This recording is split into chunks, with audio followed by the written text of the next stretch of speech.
Disclaimer lang po ha, hindi po ako nagmamayabang. Proud lang po ako na sa kaunting paraan nakatulong po ako sa pamilya ko. Hindi man perfect yung naibigay ko, hindi man mansion, pero at least nakatulong ako kahit kaunti. Thank you! Hello! Welcome to my garden. Charot. Bitaw sa ako na siyang kuan, sister-in-law nga garden. Kani akong sister-in-law as in grabe, kitsa kahilig sa mga bulak, mga gulay. So, ambot, kadugayan, mapuno na ni iyang balay sa mga bulak o sa mga utanon. Pero good for her. Anyway, mao ni siya ang payag nga akong ingon nga akong gikuan. Gipatukod para sa akong manghod. Kani ang akong manghod, akong ate. Actually, entero na ako pamilya. Dili sila ga pangayo sa ako, not unless kung emergency na. Ahiran sila mangayo sa kuha. Pero kani ang akong manghod, tulo mi kabuk magsuon. Akong ate layo ra kaayo. Ako mas layo pa sa nga tanan ko. So, ang akong manghod siya ra gid ang duol sa akong nanay sa akong tatay.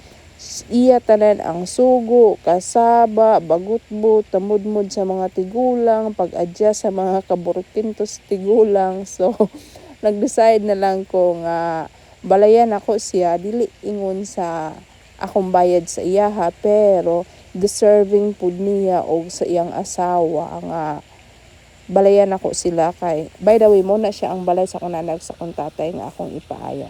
Anyway, so deserving gid pud nila nga balaya o kanang kuan kay sila ra gid pud ang gakasampit giatiman sa mga tigulang labi na kung dunay bation unya siya ra ang katabang sa farm ni ana unya katong ako na silang giignan niya kanang balayan nako sila gid mismo hilabi na gid ang asawa na niya manang dili lang may magpalayo ilang ni nanay ug ni tatay kay tigulang na ra ba sila simbako sa ilang bation na sila pang bation unsay mahitabo layo ra kay sa nga tanan mi dili mi nila madunggan kay ang ilang daan nga balay tuwa ra gid sa layo distansya ra ilang ni nanay ug ni tatay. So nagdeside na lang sila nga dinha na lang gid sila magbalay abay sa akong nanay ug sa akong tatay.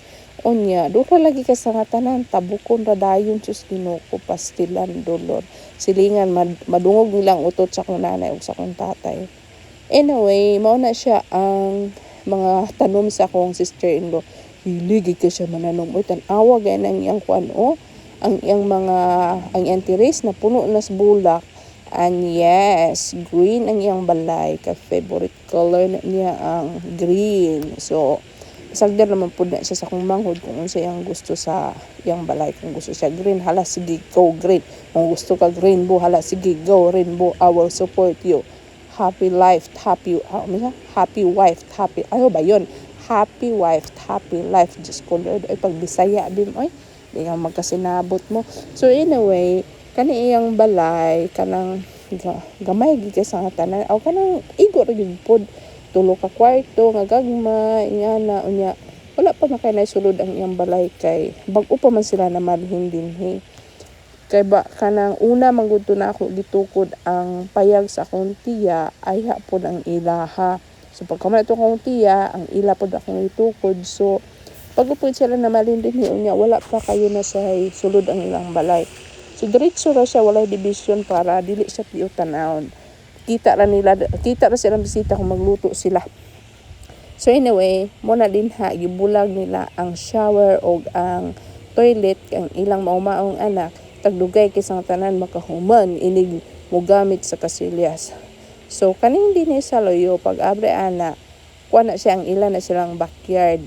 Luag kay sa tanan na dinha kay murag maghimo man siguro si Lorna dinha og ambot ba maghimo man siguro siya dinha ambot la ko sumabot basta kay nayang garden mag-garden daw siya dinha unya maghimo sila og kusina po dinha abay pud sa kusina atong akong nanay unya kani din ani nga puertahan ambot ngano kaha gituyo ginila na magbutang pud sila og puertahan din ana kay aron modretso ra daw sila og tabok po dito sa pikas ini manawag ang pikas may emergency inustor niyos